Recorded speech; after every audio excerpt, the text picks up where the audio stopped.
Sasha Talk atau Suara Remaja. Nah, di kesempatan kali ini kita bakal ngobrol seru-seruan tentang ilmu-ilmu sosiologi.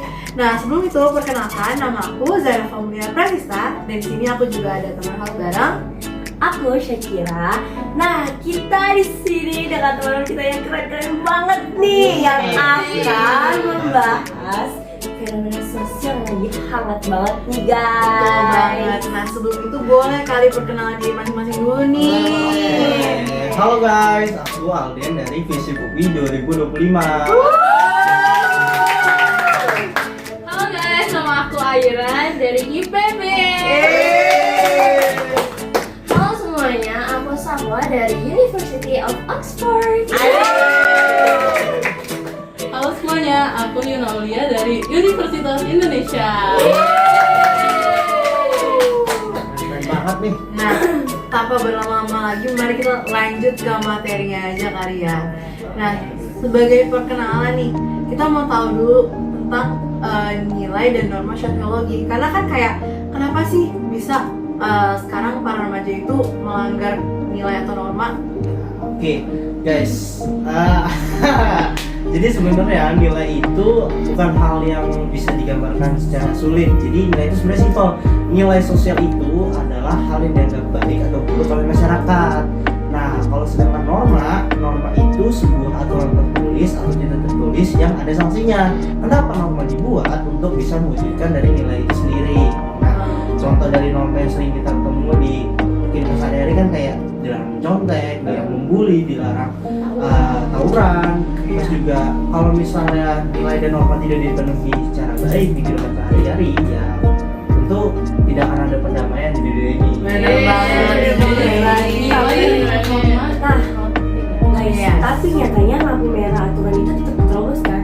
Nah, menurut kamu nih Aira, kan kamu pegang data kasus nih, boleh gak sih ceritain gak kasus kayak bullying atau menyontek yang sering terjadi di sekolah? Jadi banyak banget nih di antara kita yang pasti sering banget kan ngeliat bener bullying di media sosial. Jadi relatable ya di kehidupan sehari-hari gitu ya. Korbannya itu diejek, di-hate abis-abisan sampai depresi loh. Wow, Itu udah parah. Parah banget sih. Bahkan banyak yang bunuh diri juga kan. Iya. Jadi itu namanya adalah penyimpangan sosial. Kita nggak boleh sebenarnya ngelakuin itu karena sangat berdampak buruk gitu loh, ya kan? Contohnya tadi sampai ada yang bunuh diri itu ngelakuin. Ya, bener banget. Terus sebenarnya yang menyebabkan hal itu ada beberapa faktor. Yang pertama dari lingkungan keluarga ataupun circle pertemanannya, atau bisa juga dia ikut-ikutan tren yang negatif di internet. Jadi itu sangat berpengaruh. Gitu. Nah, kita kan udah mulai masuk nih ke topik pembahasannya. Tapi kan kita tadi cuma tahu dari kacamata awam aja. Iya. Nah, kita mau tahu gimana sih lebih spesifiknya dari kacamata sosiologi nih. Gimana sih, Sapo? Nah, kalau misalkan dari kacamata sosiologi, kenapa sih si remaja ini tuh melakukan penyimpangan tersebut? Jadi kita pakai dari teori kontrol sosial dari Travis Harsi. Nah, itu penyimpangan yang terjadi ketika seseorang dengan lingkungannya itu lemah. Jadi mereka melakukan kayak pembulian, terus juga tawuran, mencontek saat ujian, dan juga kenakalan remaja lainnya. Itu tuh karena kurangnya pengawasan dan juga pendekatan dari lingkungan sekolah ataupun juga dari orang tuanya itu sendiri. Gitu. Jadi mereka bebaslah melanggar karena emang tidak ada yang namanya tekanan ataupun kayak hukuman saat mereka melanggar. Jadi ya mereka sebebas itulah seperti itu. Itu sih masuk akal banget. Ya. Jadi itu ini karena remnya belum ya. Nah, tapi bagaimana sih cara masyarakat atau kita untuk menangani rem darurat itu? Coba Ina, kamu bisa jelaskan? Nah, jadi disitulah fungsi pengendalian sosial ya. Nah, pengendalian sosial itu ada dua cara. Yang pertama itu preventif atau mencegah.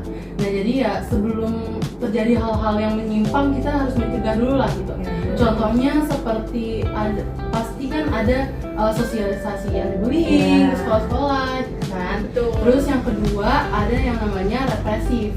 Nah, represif ini tuh kayak sesuatu yang udah terjadi nih, perilaku ini udah menyimpang dan udah terjadi, dan kita harus istilahnya mengobati dan juga memberi sanksi kepada yang orang yang pelanggar itu. Tuh, jadi memang peran keluarga itu sangat penting, apalagi sekolah juga harus adil ke siswa-siswinya. Oke. Nah, menarik dan keren-keren banget sih pembahasan dari narasumber kita kali ini. Jadi kayak nilai dan norma itu sebenarnya sangat amat berdekatan dengan kehidupan kita sehari-hari, atau bahkan kayak di lingkup kecil seperti keluarga atau bahkan berteman, itu nilai dan norma itu sebenarnya ada dan memang sudah seharusnya dan sepatutnya untuk tetap dilaksanakan atau dilakukan kayak gitu. Jadi sebagai kayak istilahnya pagar untuk kita tetap tahu nih track mana sih yang sikap yang baik gimana, cara kita bersosialisasi gimana supaya nggak membahayakan diri kita maupun orang lain gitu kan. Tepat banget sih, melanggar norma berarti terjadi itu bukan karena cuma pelakunya nakal kan? Iya. Nah, tapi karena sistem di sekitarnya juga yang lagi tidak baik-baik saja. Tuh. Nah, ini kan kita udah menjelang akhir dari episode kali ini ya kan?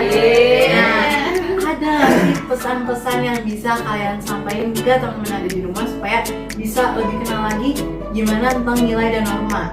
Nah, gimana kok? Mungkin bisa dimulai dari aku dulu ya. Boleh. Oke, jadi guys, apapun masalahnya jangan korbankan integritas hanya demi nilai instan dengan cara menyontek. Nah, itu penting banget tuh. Penting gitu sih, penting. Perlu direfleksikan ke kehidupan masing-masing setiap harinya, gitu kan? Lanjut. Kita berdua punya slogan yang itu adalah Stop bullying karena kalian itu merangkul bukan memukul.